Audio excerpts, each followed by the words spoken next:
fala tanto sobre a necessidade da fé, quanto a necessidade dessa fé ser uma fé que se manifesta na vida prática do dia a dia. Abra, portanto, a sua Bíblia em Romanos 12, e nós vamos refletir nos versículos 1 e 2. Romanos, capítulo 12, versículo 1 e 2. Portanto, irmãos, exorto-vos pelas compaixões de Deus, que apresenteis o vosso corpo como sacrifício vivo, santo e agradável a Deus, que é o vosso culto racional. E não vos amoldeis ao esquema deste mundo, mas sede transformados pela renovação da vossa mente, para que experimenteis qual seja a boa, agradável e perfeita vontade de Deus. Vamos orar? Deus, nós estamos, Senhor, diante da Tua Palavra, e certamente as minhas palavras chegarão aos ouvidos de todos aqui presentes, ó Deus. Eu peço que o Senhor, por meio do Teu Espírito, leve-as até o coração deles, em nome de Jesus. Amém. Queridos, existe um jeito certo de viver? Sim. Quem é crente diz que sim, né? Mas quem não é, se ofende com a pergunta. Porque é um pouco ofensivo às sensibilidades modernas que alguém queira dizer como o outro deve viver. Então, quando o Evangelho anuncia que há um jeito certo de viver, há um modo estabelecido para levarmos a nossa vida, há um propósito específico para cada um de nós, o habitante do mundo moderno, da nossa sociedade, da nossa cultura, ele se ofende porque ele acredita que a vida deve ser levada de acordo com o que cada um tem na cabeça. Cada cabeça, uma sentença. Existem, no mundo de hoje, duas possíveis respostas a essa questão. Há a resposta dos relativistas. O relativista, quando ouve essa pergunta, ele dirá: depende. Cada um decide a sua vida e não há jeito certo nem errado. Há aquilo que funciona para mim, não funciona para você. Há o que funciona para o outro, não funciona para mim. E tudo bem, cada um leva a vida do jeito que quer. Mas essa é uma resposta exageradamente relativista. E há a resposta individualista. Quando perguntado se existe um jeito certo de viver, o individualista dirá: claro que existe, o meu. E todos os demais estão errados. Agora, de uma forma ou de outra, percebam que essas respostas, no nosso mundo, ou no mundo do apóstolo Paulo, são respostas que têm um caráter idólatra. Ou o sujeito está idolatrando o ídolo que vem de fora, que é o relativista, ou ele está idolatrando o ídolo que vem de dentro, que é o individualista. De qualquer jeito, é idolatria. Paulo, por meio do seu texto, por meio da carta aos Romanos, quando escreve aquela igreja, ele está combatendo justamente esse modo de pensar, que é um modo de pensar idólatra, que é um modo de pensar que leva a um estilo de vida contra Deus. É isso que Paulo está combatendo na carta. Entretanto, apesar das idolatrias relativistas e das idolatrias egoístas, o jeito certo de viver é um tema sobre o qual a Bíblia dedica muito tempo e para o qual o apóstolo Paulo propõe uma resposta bastante objetiva. A Bíblia está todo o tempo dizendo qual é o jeito certo de viver, do começo ao fim.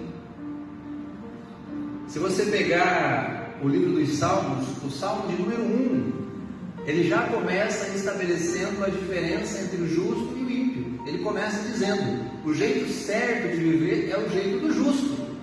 E ele explica que o ímpio não tem lugar na congregação do Senhor. Diz que é feliz, que é bem-aventurado o homem que não anda segundo o conselho dos ímpios, que não se detém no caminho dos pecadores, que não se assenta na roda dos escarnecedores, que tem o seu prazer na lei do Senhor e que na sua lei medita de dia e de noite, e diz que esse homem é como árvore plantada junto à beira de ribeiros, que dá o seu fruto no tempo apropriado, que as suas folhas não murcham. Todo o livro de Salmo está focado em estabelecer a diferença entre o justo e o ímpio, por isso que ele é um livro sobre adoração, porque os justos adoram, os justos têm prazer em adorar, os justos têm prazer em estar na casa de Deus, os ímpios não. E qual é a resposta de Paulo? A resposta de Paulo é sim, existe um jeito certo de viver. Esse jeito, porém, é não se conformar com o esquema desse mundo e experimentar a boa, perfeita e agradável vontade de Deus. O bom de pregar em texto pequeno, são só 2 versículos, é que nós podemos ir refletindo quase que palavra a palavra, e é mais ou menos isso que nós vamos fazer nesse texto. Portanto, eu vou precisar pedir que você fique atento à sua Bíblia, porque nós vamos olhar quase que palavra por palavra, expressão por expressão. Como é que começa o texto? Paulo começa o capítulo 12 dizendo: portanto, irmãos, exorto-vos pelas compaixões de Deus, e aí ele vai continuar. Mas o portanto, às vezes você lê e você meio que despreza a expressão, uma palavra qualquer que ele colocou ali para fazer uma conexão entre um e o outro versículo. Mas em Paulo, a expressão portanto, ela é muito específica, ela é muito importante para o apóstolo, porque quando ele diz portanto, e ele diz isso várias vezes ao longo de várias cartas, é um estilo muito característico de Paulo. Ele está querendo que tudo o que ele disse antes seja agora considerado para o que ele vai dizer. Então, no livro de Romanos, na carta de Romanos, Paulo quer que você considere, a partir do capítulo 12, o que ele vai dizer, à luz do que ele já disse. Vocês lembram de Mateus 28? Que Mateus 28, Jesus se encontra com os discípulos e ele diz assim, depois da ressurreição: todo poder lhe foi dado nos céus e na terra, portanto, ide. O portanto de Jesus, no idioma original, é o mesmo portanto de Paulo. Lá, Jesus está dizendo o seguinte: olha, o ide, o mandamento, a comissão de fazer discípulos, de batizar, ele é sustentado no meu poder, que me foi dado pelo Pai nos céus e na terra. Então, quando a gente faz missões, quando a gente prega o Evangelho, quando a gente adora a Deus, estamos fazendo isso no poder de Jesus Cristo. E aqui, Paulo vai nos dizer que o jeito certo de viver fundamenta-se naquilo que ele já ensinou aos romanos desde o início dessa carta. E o que é que Paulo vinha falando? Paulo vem falando do que Deus fez sobre o seu povo. Ele começa condenando a idolatria, ele depois vai dizer que a salvação, a vida é um dom gratuito de Deus, ele vai dizer que se nós estamos justificados, então nós temos paz com Deus.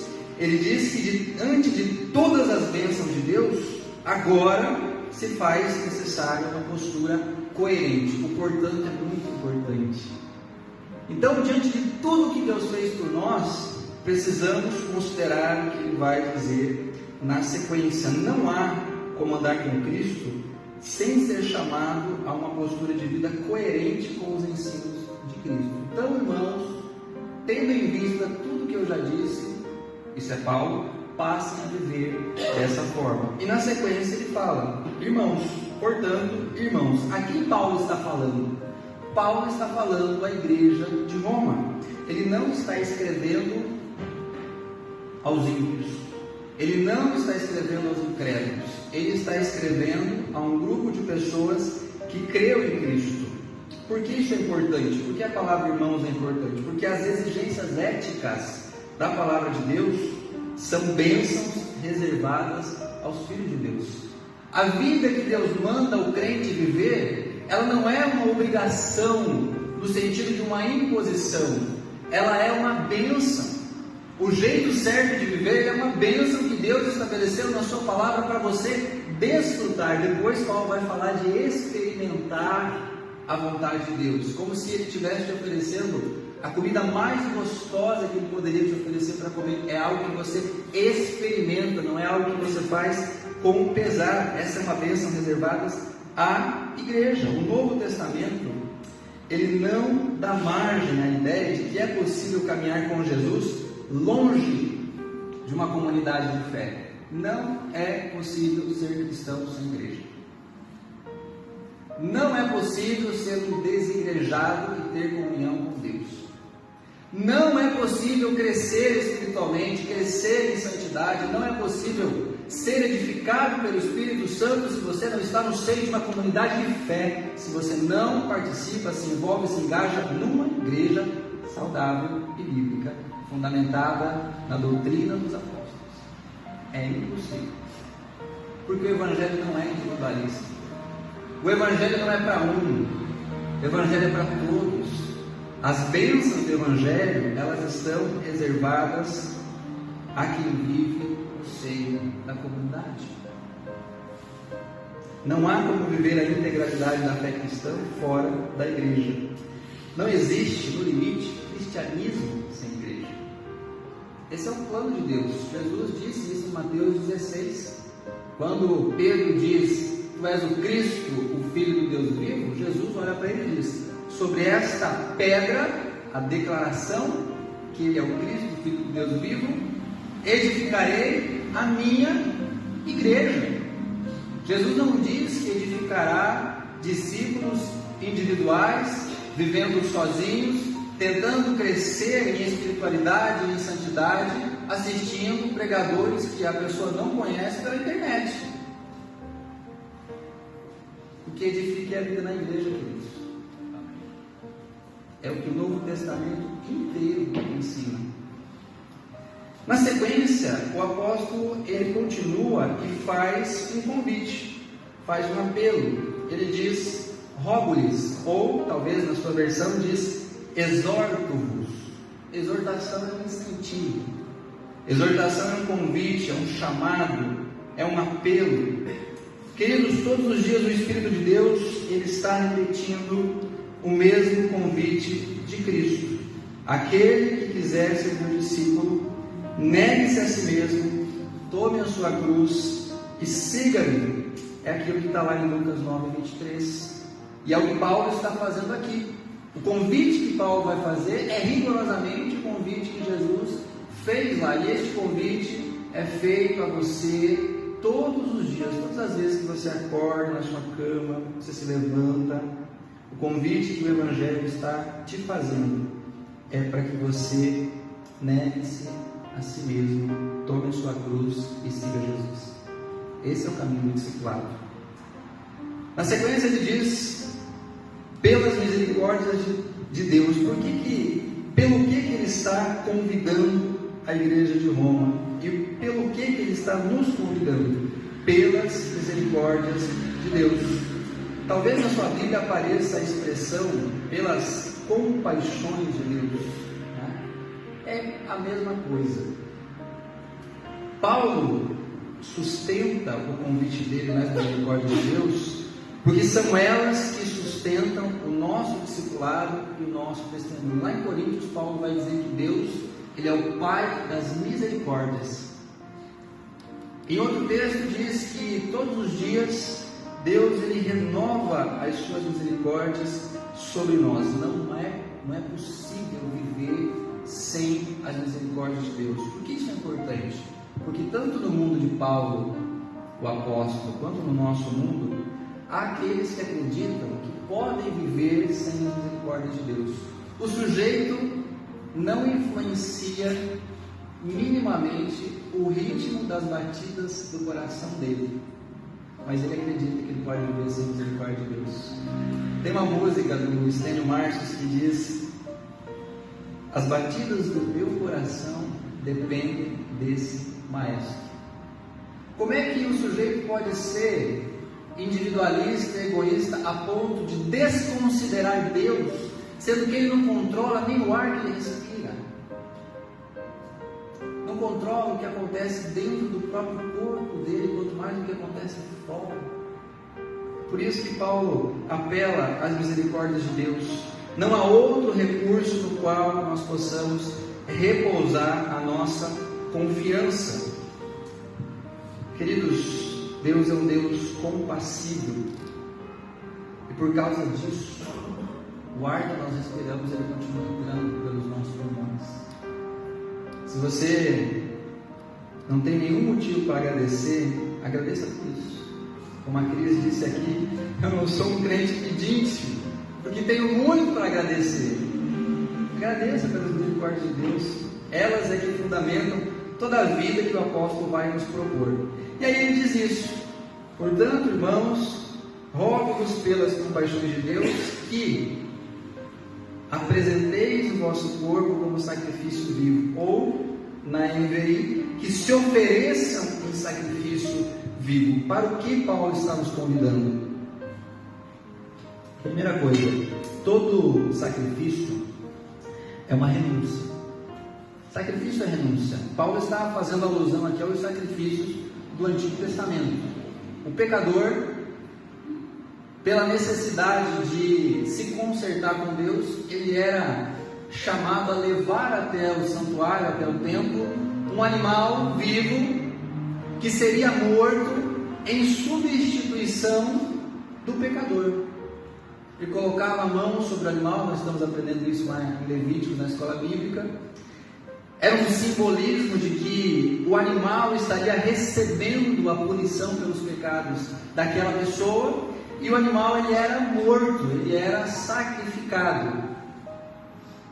E este sacrifício representava então a renúncia daquela pessoa que pecou, de um bem, de uma propriedade que ela tinha, da vida daquele animal, em substituição a ele mesmo. Todo sacrifício, portanto, é uma renúncia. E quando Paulo fala para nos apresentarmos como sacrifício, o que ele está dizendo no final, no fim das contas, é que a nossa vida precisa ser uma renúncia constante.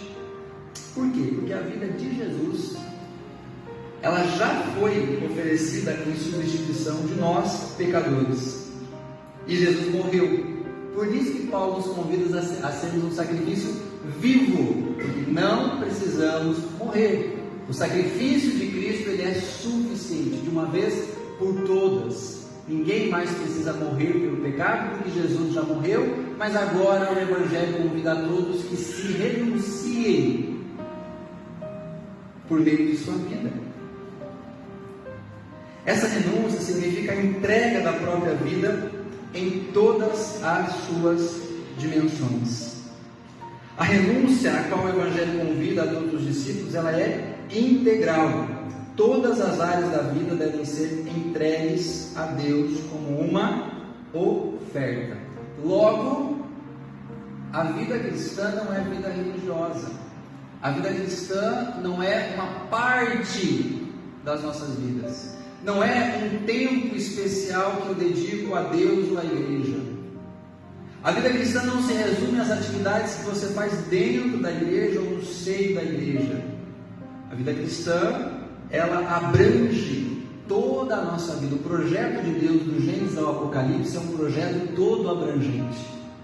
Significa que todas as dimensões internas, externas, os relacionamentos, tudo é abrangido pelo Evangelho. Deus está restaurando todas as coisas. Não é isso que Paulo fala em Coríntios? O que Deus estava fazendo em Cristo? Deus estava em Cristo reconciliando consigo o mundo, significando todas as coisas. A palavra mundo no original é cosmos, né? Toda a criação está sendo reconciliada com Deus por meio do Evangelho. Logo, toda a sua vida também está.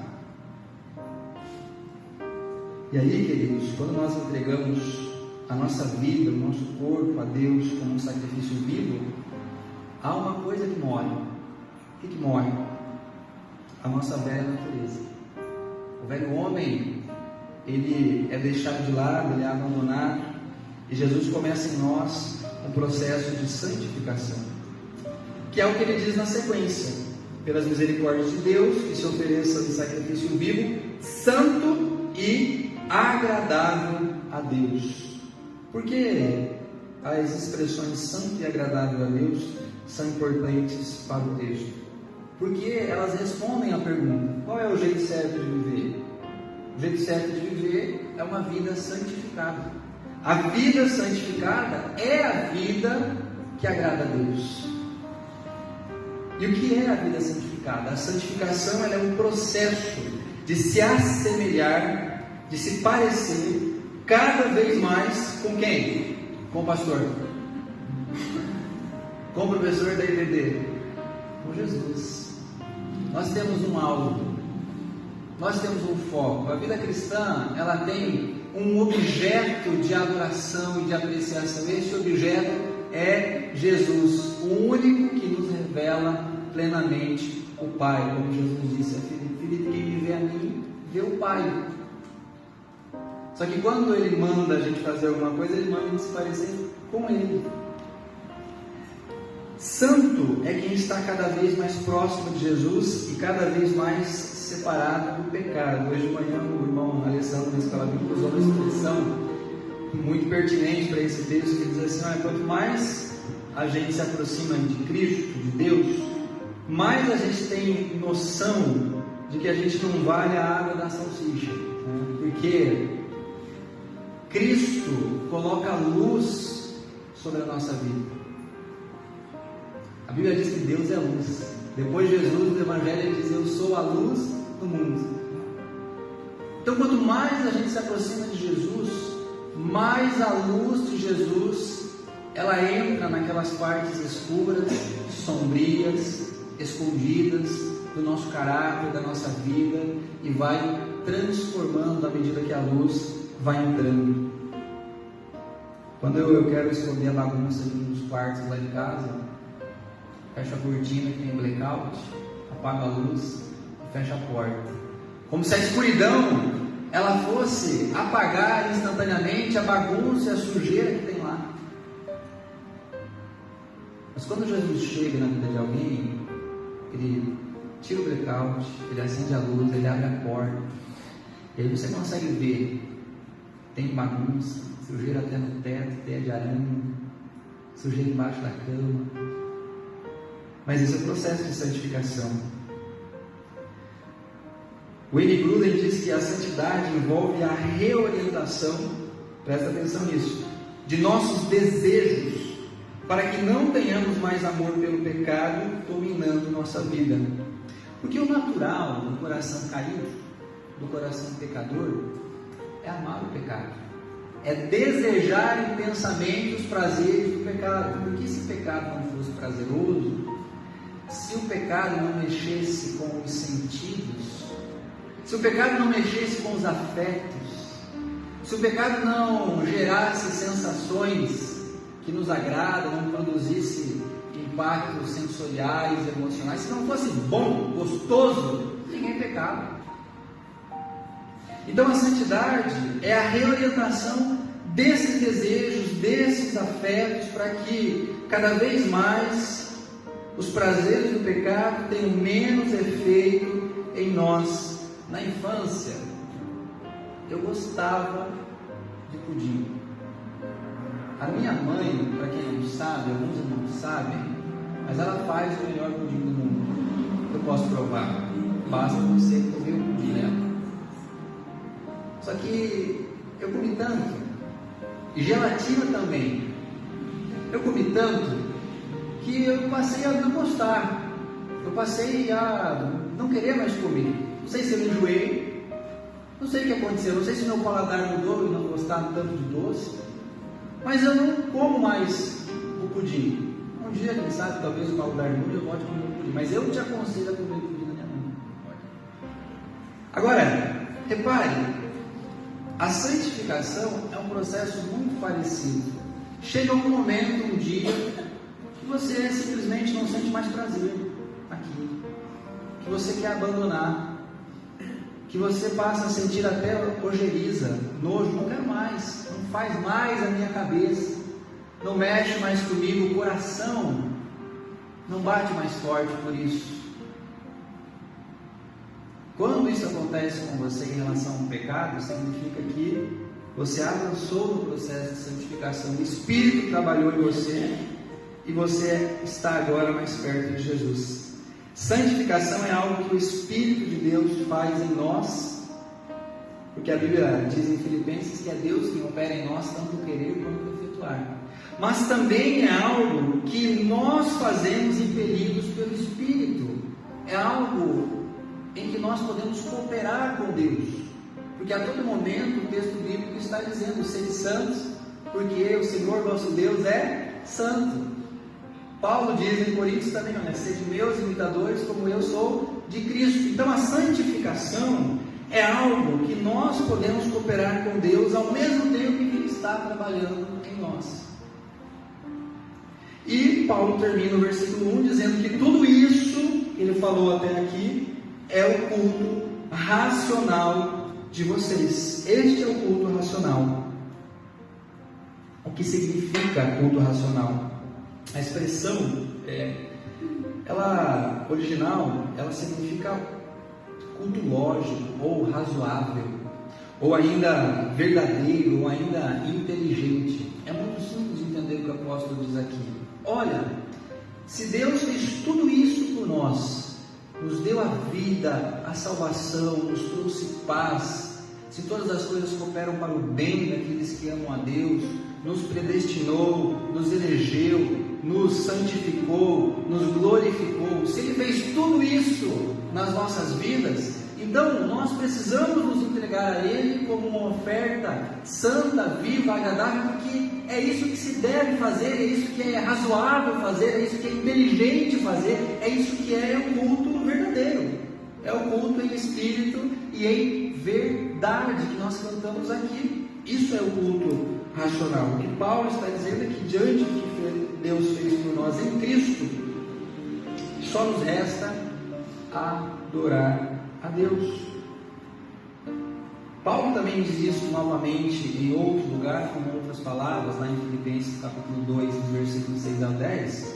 Ele diz exatamente isso: olha, tenham em vocês o mesmo sentimento ou a mesma atitude que houve em Cristo Jesus, que sendo Deus, não se apegou ao fato de ser Deus, mas se esvaziou de si mesmo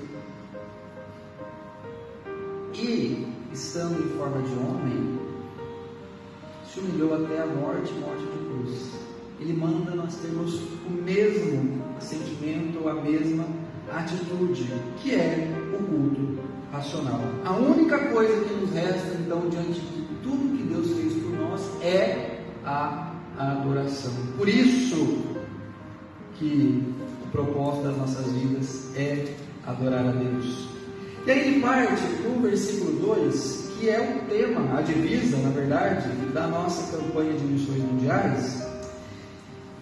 E ele diz: não se amoldem ao padrão deste mundo. Por que ele diz isso? Não é muito difícil entender o que ele está querendo ensinar aqui. Eu trouxe aqui comparado, irmãos, algumas versões, algumas traduções, como que elas traduzem esse texto. Na NVI diz: não se amoldem ao padrão deste mundo. A NVT diz: não imitem o comportamento e os costumes deste mundo. A Almeida Corrigida e Fiel diz: não sede conformados com este mundo. Lembra da campanha? Inconformados? Porque o texto diz: não se conformem com este mundo. A Almeida Revista Atualizada diz: não vos conformeis com este século. A Nova Almeida Atualizada diz: não vivam conforme os padrões deste mundo. E a Nova Tradução na linguagem de hoje diz: não vivam como vivem as pessoas deste mundo. E a pergunta que você faz depois de ler isso, então, é: qual é o padrão desse mundo? Então, qual é o costume? Como que é que as pessoas vivem e eu não devo viver? Paulo já explicou isso no capítulo 1. Lá no capítulo 1, ele fala que os homens, as pessoas, o ser humano, substituiu a glória do Deus incorruptível por imagens semelhantes ao homem corruptível, às aves, aos quadrúpedes e aos répteis.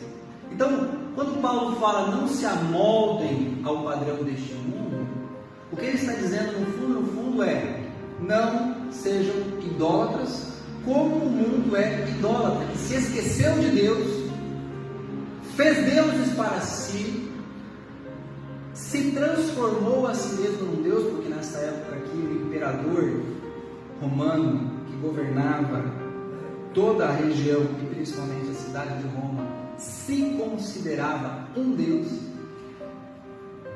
e todos o adoravam. Já ouviram a expressão Ave Maria? De onde ela vem? Ela vem da expressão romana Ave César. Era o modo de se adorar o imperador. Então o que Paulo está dizendo é: não sejam idólatras, não cultuem a criação como se a criação fosse Deus, e não cultuem nem a vocês mesmos achando-se deuses. Isso continua válido para nós, queridos, porque, como eu já disse no começo, a resposta que o mundo está dando à pergunta se há um jeito certo de viver é uma resposta ou relativista ou individualista. Portanto, as duas são respostas idólatras. O fato é que a pessoa que ainda não teve a vida transformada por Jesus, ela não quer adorar o Senhor Jesus, ela não considera Jesus o Rei dos Reis e Senhor dos Senhores, ela se considera Rei e Senhor da sua própria vida. Essa é a tragédia do ser humano. Em qualquer tempo, em qualquer momento da história, essa é a tragédia do ser humano: considerar qualquer outra coisa Deus, mas não Deus verdadeiro, não Deus que criou os céus e a terra. Então o apelo de Paulo é para que nós nos recusemos a deixar a era presente nos forçar dentro dos seus moldes, ditando-nos como devemos pensar, além de nos dizer como podemos ou não nos comportar, porque está cheio disso, todo mundo querendo dizer quem você deve servir, o que você deve sentir, o que você deve acreditar, o que você deve falar, o que você pode ou não pode falar. A gente está vivendo um momento especial na história desse país, que é a tentativa do controle da linguagem. Então agora tem coisas que você não pode falar, tem expressões que ofendem os alecrins do lado. Não fala isso, que o meu coraçãozinho se ofende. Por quê? Porque nós estamos numa época em que estão sendo cultuadas as sensibilidades do coração humano, que a Bíblia diz que é um coração caído, cada um exigindo culto a si mesmo. O tipo de pessoas que vamos ser não deve ser ditado pelo que a cultura à nossa volta espera de nós, mas pelo que Deus, em sua misericórdia, espera de nós. Não é porque está todo mundo fazendo o que é certo. E a igreja está ainda neste mundo como igreja militante, porque nós somos uma comunidade contracultural. Um dos papéis fundamentais da igreja, quando proclama a palavra, é precisamente dizer que a cultura idólatra vigente no mundo não agrada a Deus, ainda que ofenda, ainda que ofenda. E Paulo vai terminar o texto dizendo: mas transformam-se pela renovação de sua mente. Porque o Evangelho, queridos, ele é, veja só, vou explicar isso com calma. O Evangelho é ao mesmo tempo inclusivo, mas também transformativo. Vou repetir: o Evangelho ele é inclusivo, mas ele é transformativo. Quando Paulo fala que é preciso nos transformarmos pela renovação da nossa mente, você precisa lembrar, por exemplo, de Jesus lá em Mateus, dizendo o seguinte: vinde a mim quem? Todos os que estáis cansados e oprimidos. Então Jesus inclui todo mundo, não inclui? Porque o Evangelho é inclusivo, ele é para todo mundo, ele é para todo tipo de pessoa, rico ou pobre, pequeno ou grande, homem ou mulher. Ele é para todo mundo, até para quem não sabe o que é. O Evangelho é para todos, ele é inclusivo. Entretanto, Jesus na sequência diz: eu vos aliviarei. Jesus vai tirar o fardo que está pesando sobre a vida e a existência daquela pessoa, mas parte desse fardo É o pecado. Jesus vai transformar.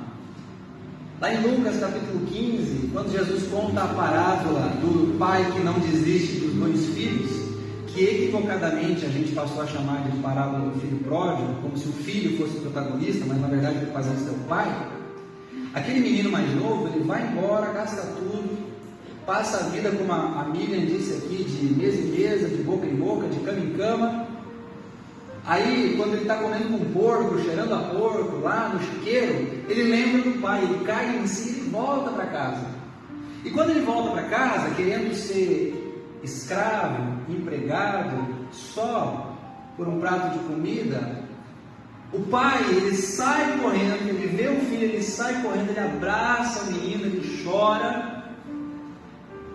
Aí ele está sendo inclusivo. Ele está dizendo ao filho: você continua sendo meu filho, estou te abraçando aqui. Ele inclui. Mas o que ele diz na sequência? Chama os empregados. Gente, dá um banho, coloca uma roupa, põe um anel no dedo e põe um chinelo no pé, porque ele não vai entrar em casa fedendo a porco. O pai é transformativo. O pai santifica. Ele coloca um anel restaurando a dignidade do filho, e ele coloca uma sandália dizendo ao filho: você não é um escravo, porque naquela época os escravos andavam descalços, e quem era livre andava de calçado. Então o Evangelho, ele é ao mesmo tempo inclusivo e transformativo. É por isso que a igreja não deve se assustar ou ficar incomodada, que às vezes algumas pessoas frequentam 1, 2, 3, 4, 5 cultos e depois ela vai embora. Por quê? Porque ela veio em 1, 2, 3, 4, 5 cultos porque nós somos inclusivos, e a nossa igreja é especialmente inclusiva. A gente abraça, a gente convida, a gente fica com a pessoa, a gente dá comida, né? Nós somos muito hospitaleiros. Mas quando ela começa a ouvir o Evangelho começa a ofender as idolatrias do coração, ela corre, porque é a parte que o Evangelho está começando a ser transformativo. Nosso dever é orar e continuar pregando. Um dia o Espírito Santo vai transformá-la completamente. Quando Paulo nos chama a transformação pela renovação da mente, ele está nos chamando a uma nova forma de pensar sobre todos os aspectos da nossa existência. Queridos, nós precisamos estar prontos para questionar todas as situações em que o mundo propõe que seria mais fácil fazer as coisas do jeito do mundo, enquanto o Evangelho insiste no dever de fazer as coisas à maneira de Deus. A chave para viver do jeito certo é a renovação da mente.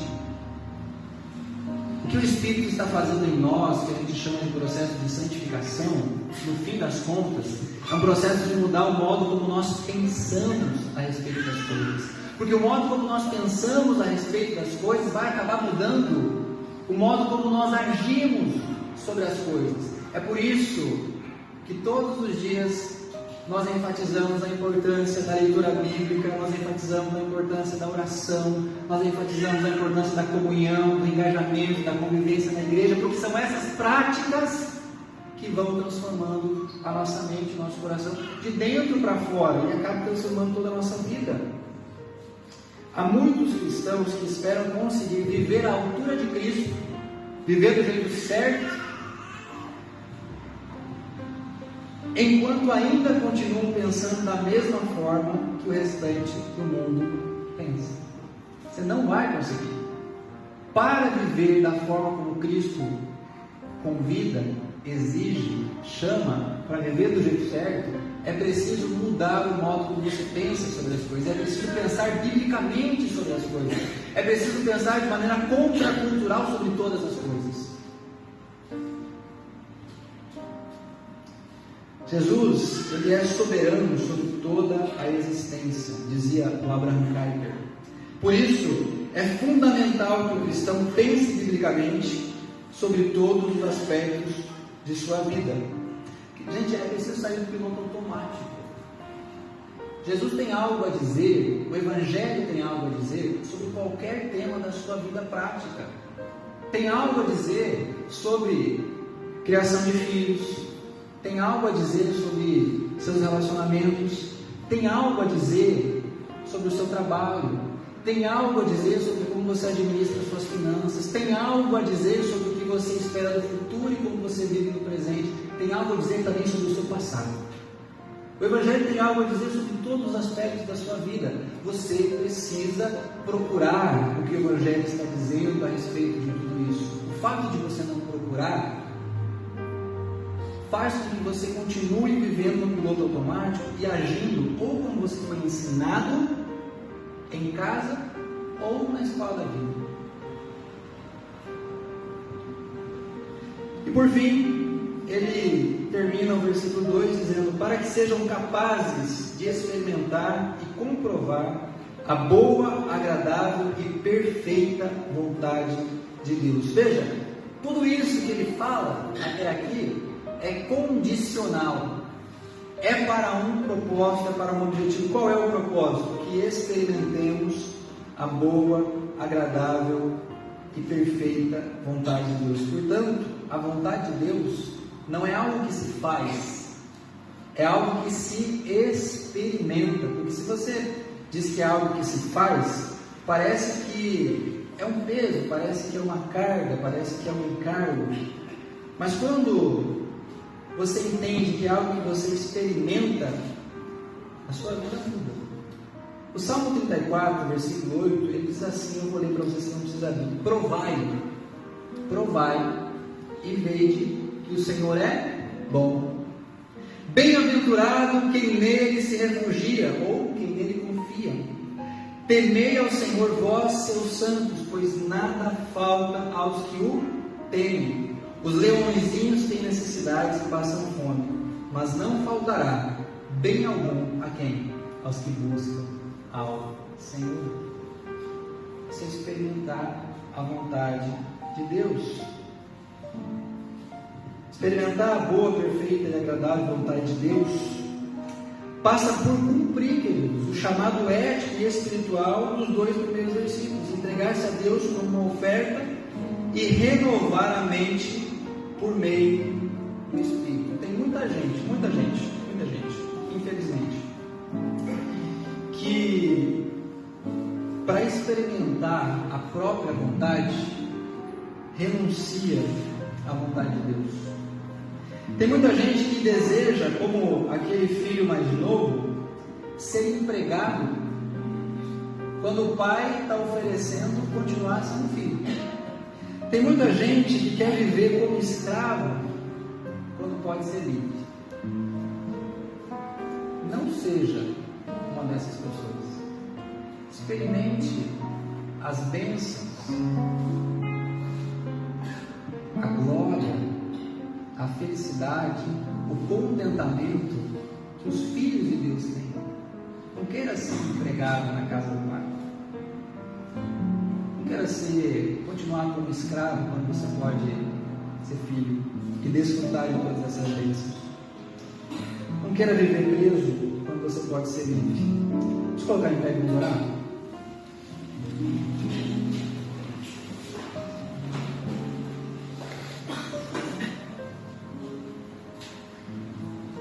Na sequência nós já vamos cantar. E você vai poder, enquanto a gente canta, refletir sobre tudo que foi falado.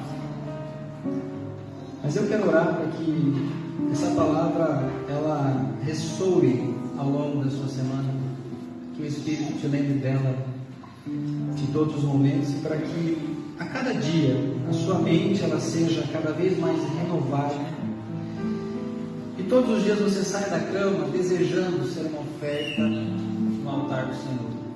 Vamos orar. Pai, estamos diante da sua palavra, Senhor. Nós pedimos, como homens e mulheres necessitados que somos do Senhor, que essa palavra ela renove a nossa mente, que o Teu Espírito Santo nos mude de dentro para fora na medida em que nos oferecemos ao Senhor. Aumenta, Senhor, o nosso senso de renúncia, de negarmos a nós mesmos. Aumenta, Senhor, o nosso senso de santidade, de nos separarmos de tudo aquilo que não te agrada, de nos aproximarmos do Senhor. Pai Santo, permita que os nossos pensamentos eles sejam renovados a ponto de pensarmos biblicamente sobre todas as áreas da nossa vida. E se estamos, ó Deus, negligenciando este convite de Paulo, ó Deus, que nos arrependamos, Pai. Nos ajuda todos os dias dessa semana e nas próximas, Senhor, a acordar e lembrar que o Senhor está diante de nós, que a vida é uma vida diante de Ti, e que o Teu Espírito está procurando, buscando, desejando a todo instante nos renovar, Pai. Em nome do Senhor.